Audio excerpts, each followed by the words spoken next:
नमस्कार दोस्तों, स्वागत है एक नए डिबेट शो में। तो दोस्तों, आज की बहस में देखने को मिला कि कांग्रेस की बौखलाहट का नया चेहरा।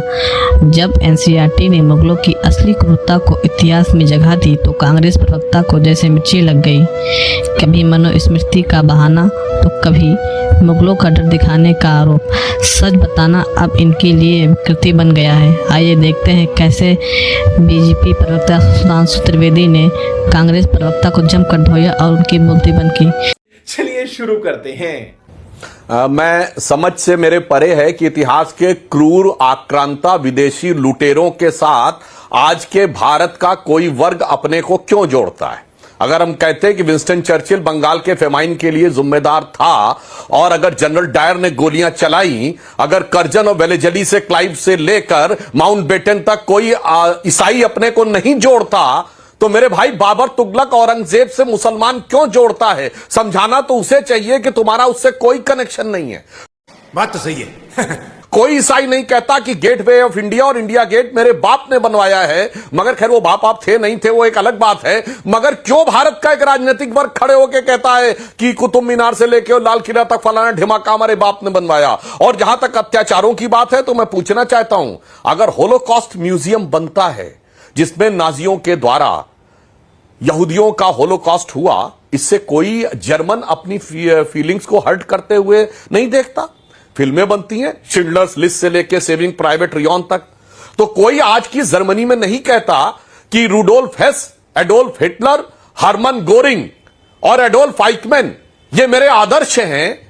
तो आज किसको आदर्श नजर आता है? ये बाबर को, अलाउद्दीन खिलजी को, औरंगजेब को, रहमत उल्लाह अलैह आकर टीवी पर बोलने वाले लोग इस मानसिक बीमारी से ग्रस्त हैं। अंजना जी, हकीकत तो यह होना चाहिए कि उनको रुग्ण मानसिकता से बाहर निकालने का प्रयास होना चाहिए। क्या बात है सर, क्या बात है सर। मगर क्या बताएं, वोट बैंक के शॉर्टकट में ऐसा उसको अंदर ले जाने का प्रयास करता। और अभी जो आपके टीवी पे क्लिप दिखाई जा रही थी, कोई इतिहासकार महोदया बोल रही थी, तो मैं कोट करना चाहता हूं। सिर्फ भारत को नहीं, विल डूरांट ने लिखा है, यह अमेरिकी इतिहासकार है, कि हिंदुओं के ऊपर जो मुस्लिम्स का अटैक था वो विश्व के इतिहास के वन ऑफ द ब्लडियस्ट नहीं, सबसे ब्लडियस्ट जेनोसाइड में से एक है। दूसरी बात सुनिए, उन्होंने कहा कोई भी राजा जीतता था और दूसरा जीतता था। तो मैं पूछना चाहता हूं मेरे भाई, यह बता दो कि राजपूत राजाओं ने कितनी मस्जिदें तोड़ी, छत्रपति शिवाजी महाराज ने कितनी मस्जिदें तोड़ी, महाराजा रणजीत सिंह ने कितनी मस्जिदें तोड़ी, विजयनगर एम्पायर में कितनी मस्जिदें तोड़ी गई। मगर बाकियों के फतवे अवेलेबल हैं, फतवाए आलमगीरी से लेके फतेहनामा चित्तौड़ तक अकबर और इन्होंने क्या किया वो सारी की सारी चीजें अवेलेबल हैं। मगर क्या बताएं, इनको इतिहास की एक गुलामी की मानसिकता में आज के एक वर्ग को ऐसा डुबो कर रखना है, ऐसा भिगो कर रखना है कि उसके अंदर वास्तविकता को देखने की शक्ति ना आने पाए। इसलिए मैं एक बिंदु में कहना चाहूंगा, एक लाइन में कह देना चाहता हूं साहब, मैं एक लाइन कह दूं, अटल जी की कविता की पंक्ति है, अरे कौन नहीं जानता कि अकबर जो था मीना बाजार लगाता था, हजारों औरतें खड़ी रहती थी और जिसको चाहा उसको उठा दिया, अगर उसके घर वालों ने मना किया तो उसको मार दिया जाता था। यह रिकॉर्ड पे है, कोई इधर उधर की बात नहीं है। इसलिए मैं अटल जी की कविता की वो पंक्ति कहता हूं कि मैं वीर पुत्र मेरी जननी के जगती में जौहर अपार, पूछो अकबर के पुत्रों से क्या याद उन्हें मीना बाजार, क्या याद उन्हें चित्तौड़ दुर्ग में जलने वाली आग प्रखर, जब हाय सहस्त्रों माताएं तिल तिल जलकर हो गई अमर। वो बुझने वाली आग नहीं, रग रग में उसे सजोए हूं, यदि फूट उठे विप्लव लेकर वह अनल तो क्या विस्मय, हिंदू तन मन हिंदू जीवन, रग रग हिंदू मेरा परिचय। तो मेरे विचार से फैक्ट पे बात कर लें, डॉक्यूमेंट पे बात कर ले या भारत की परंपरा पे बात कर ले। जो वीएस नायपॉल ने लिखा, India is a wounded civilization, इकलौता देश है जो विदेशियों के लिखे इतिहास को प्रामाणिक मानता है, जो लुटेरों के लिखे इतिहास को प्रामाणिक मानता है, जो अत्याचारियों के लिखे इतिहास को प्रामाणिक मानता है। ठीक है। और आलोक जी, अब आपके पास आते हुए, सबसे ज्यादा इस देश में कांग्रेस पार्टी का ही शासन रहा और आरोप यह लगता है कि वाम विचारधारा का ऐसा वर्चस्व रहा हमारी शिक्षा पर कि हमें कुछ बताया गया उससे ज्यादा छिपाया गया। अब सवाल यह है कि यह ऑन रिकॉर्ड हर हिस्टोरियन मानता है कि हां, 30,000 आम नागरिकों के नरसंहार का ऑर्डर अकबर ने दिया था, लेकिन हमें क्या सिखाया समझाया गया, अकबर द ग्रेट, अकबर महान नेता था। यह अपने ही इतिहास के साथ ऐसा खिलवाड़ क्यों? सच तो बताना, जवाबदेही होती है ना शिक्षा की। Good question.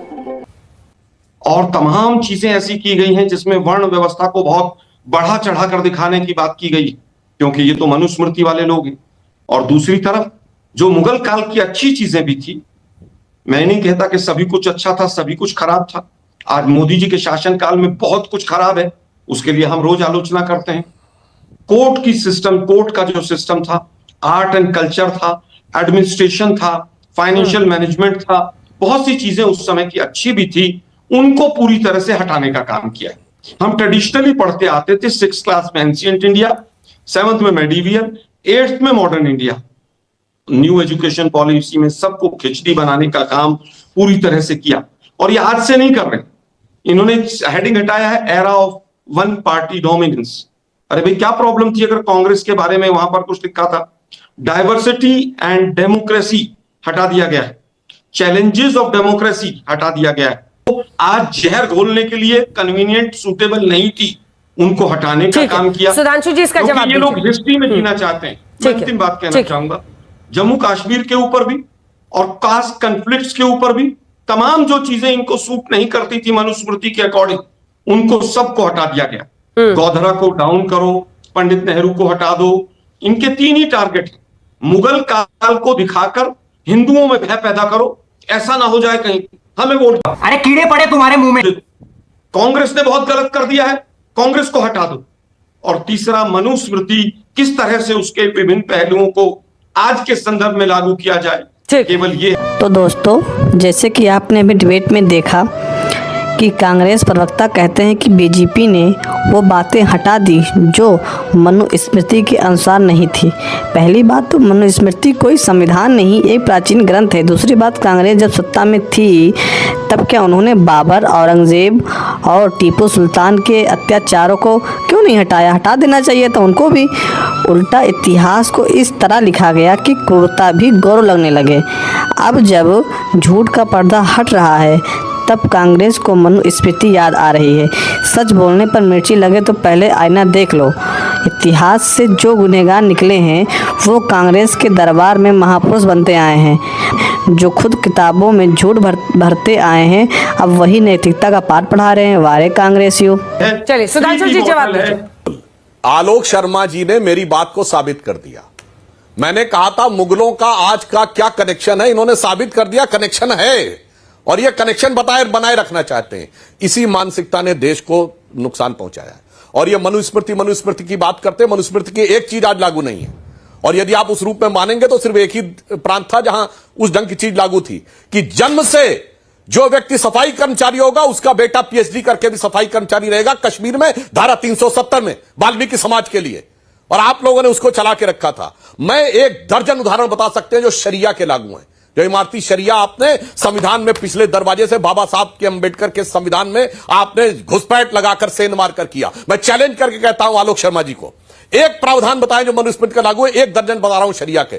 ट्रिपल तलाक, मेहरम, हलाला, हज सब्सिडी, वक्फ बोर्ड, 4 बीबी, 9 साल की बेटी से बच्ची से शादी, और मुस्लिम पर्सनल लॉ बोर्ड। और अगर शरिया और संविधान में कोई मतभेद हो तो सुप्रीम कोर्ट के जजमेंट को भारत की संसद शाहबानो केस के उदाहरण में रद्द कर एक उसके ऊपर कर देगी।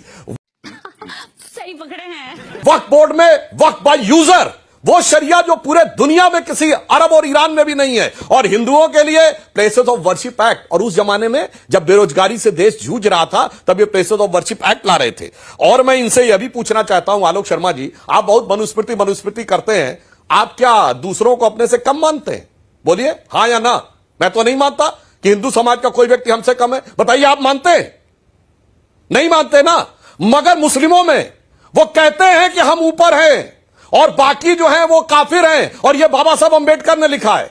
बाबा साहब अंबेडकर की किताब partition, Muslim politics and the partition of India, जो आपने हमारी सरकार आने से पहले पूरा गायब करवा दी थी इतिहास से। उसमें लिखा है कि मुस्लिम समाज का भाईचारा एक बंद कंपार्टमेंट है जहां सिर्फ अपनों के लिए मोहब्बत है, बाकियों के लिए हिकारत है, और मुस्लिम मानते हैं कि बाकी उनसे नीचे हैं। आलोक शर्मा जी, मैं चैलेंज करके कहना चाहता हूं, कोई शेख और सैयद से और विवेक जी बैठे हैं, मैं चैलेंज करके कहता हूं किसी शेख सैयद कुरैशी से कहलवा दीजिए कि वो हिंदुस्तान का है और वो बाकियों से ऊंचा नहीं है। वो गद्दी, घोसी, बहना, अंसारी, जुलाही जो मुस्लिम समाज के उनसे ऊंचा नहीं है। मगर आलोक शर्मा और हम बैठे, हम तो नहीं किसी को मानते, मगर फूट डालो राज करो की नीति के द्वारा उस जमाने के लोगों को आज जोड़कर, और मैं आलोक जी एक और बात आपसे कहना चाहता हूं, मैं डॉक्यूमेंट्री एविडेंस पे बात करता हूं। कर्नल जेम्स टॉड ने लिखा है, आपको बताऊं, दर्शकों से कह रहा हूं, अंजना जी, एक आरजे रमल है प्रोफेसर हवाई यूनिवर्सिटी के, उन्होंने पूरी दुनिया में जेनोसाइड के ऊपर एक स्टडी की है। उनकी वेबसाइट अवेलेबल है, डेमोसाइड, कोई जाके चेक कर ले। 13वीं 14वीं शताब्दी में गुलाम वंश से, मुगलक काल से मुगल वंश में कितने लाख लोग मारे गए, इसका पूरा डिटेल अवेलेबल है। और छत्रपति शिवाजी महाराज के शासनकाल में, उनके दरबार में, उनके राजकवि भूषण ने लिखा है कि कुंभकर्ण असुर अवतारी औरंगजेब काशी और प्रयाग में दुहाई फेरी रब की, थोड़े देव वाले शहर मोहल्ले के रे, लाखों मुसलमान की ये माला तोड़ी सब की। और काशी करबला होती, मथुरा मदीना होती, शिवाजी ना होते तो सुन्नत होती सबकी। मैं हवा में बातें नहीं करता हूं, मैं कोट करके किताबें रेफरेंस कोट कर रहा हूं। आप लोगों की तरह राजनीतिक वक्तव्य नहीं देखता। आलोक शर्मा दोस्तों, कांग्रेस की एक नई थ्योरी आई है। कांग्रेस कहती है कि मुगलों का भय दिखाकर हिंदुओं में डर फैलाया जा रहा है। तो क्या बाबर ने मंदिर नहीं तोड़े थे?